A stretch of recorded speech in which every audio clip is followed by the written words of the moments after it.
नमस्कार, आप देख रहे हैं भारत टाइम्स न्यूज और मैं हूं आपके साथ कंचन। यूथ मूवमेंट ऑफ राजस्थान और कला एवं संस्कृति विभाग राजस्थान सरकार के संयुक्त तत्वाधान में आयोजित चित्तौड़गढ़ के पहले साहित्यिक कुंभ साहित्य उत्सव 2024 के दूसरे दिन हिंदी साहित्य और हमारा समय विषयक सत्र के मुख्य अतिथि सहायक आचार्य डॉक्टर राजेंद्र सिंघवी, आचार्य डॉक्टर CL महावर, शिक्षाविद डॉक्टर दिलीप पोखरना और संपत सिंह शेखावत ने साहित्य को लेकर अपना मत रखा।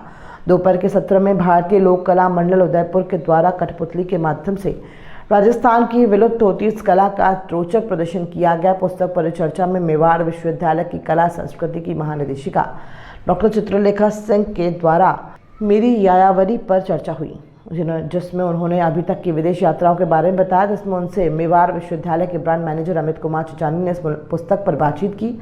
शाम के सत्रों को सिनेमा, OTT और समाज के विषय पर केंद्रित किया गया। लोक में राजस्थानी साहित्य पर साहित्यकार शारदा कृष्णा से रीना मुनारिया ने संवाद किया और लोक संस्कृति के महत्व को बताया। कार्यक्रम में रोज पेटल, नोबल इंटरनेशनल, विशाल अकादमी, LBS, राउमावी बालिका शहर इत्यादि विद्यालयों के विद्यार्थियों ने भागीदारी की। इस अवसर पर संगम यूनिवर्सिटी भीलवाड़ा के vice chancellor professor Karunesh Saxena ने जीवन में अनुभव के साथ कैसे आगे बढ़े विषय पर विद्यार्थियों से सीधे संवाद और उन्होंने महान व्यक्तियों की आत्मकथाओं को पढ़ने के लिए प्रेरित किया।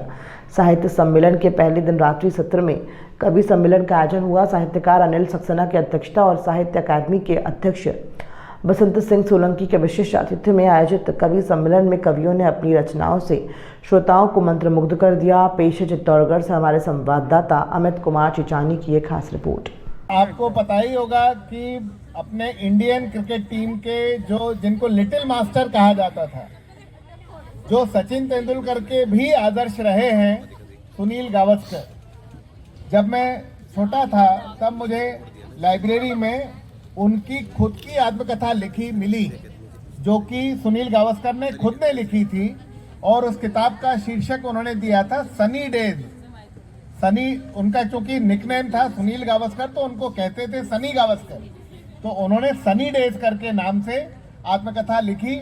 और चूंकि मेरा क्रिकेट में बहुत इंटरेस्ट था, जब मैं आपकी उम्र का था स्कूल में, तब मैं मध्य प्रदेश की क्रिकेट टीम को रिप्रेजेंट किया करता था। तो इसलिए मुझे स्वाभाविक था कि क्रिकेटर, वो भी सुनील गावस्कर की आत्मकथा मिली तो पता चला कि किस तरीके से उन्होंने कैसे खेलना शुरू किया। और विद्यार्थियों, आपको मैं एक बात बताना चाहता हूं कि सुनील गावस्कर की भी मैंने आत्मकथा पढ़ी मैडम, और बाद में अभी हाल में सचिन तेंदुलकर की आत्मकथा आई, वो भी पढ़ी। दोनों महान बल्लेबाज हुए, दोनों ने भारत के लिए ओपनिंग की। दोनों ने अपनी आत्मकथा में लिखा है कि जब भी हम क्रिकेट खेलने गए तो पेट में हमें वैसा होता था, तनाव जैसा, बहुत मतलब लगता था कि बहुत डर लगता था, बहुत तनाव लगता था। तो मुझे आश्चर्य होता था, मैंने कहा इतने महान बल्लेबाज ये भी अगर जाते हुए वहां पर तनाव में हैं तो कैसे होता होगा।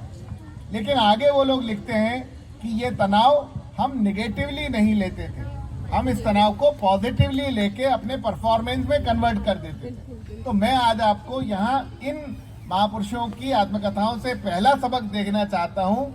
वो पहला सबक ये है कि आप जीवन में तनाव लें, लेकिन उसका नेगेटिव रूप ना लें, क्योंकि जो तनाव वो लेते हैं उसको उन्होंने पॉजिटिव में कन्वर्ट कर दिया। तो ये आपको ध्यान रखना है कि जीवन में कभी भी तनाव को आपको अपने ऊपर हावी नहीं होने देना है।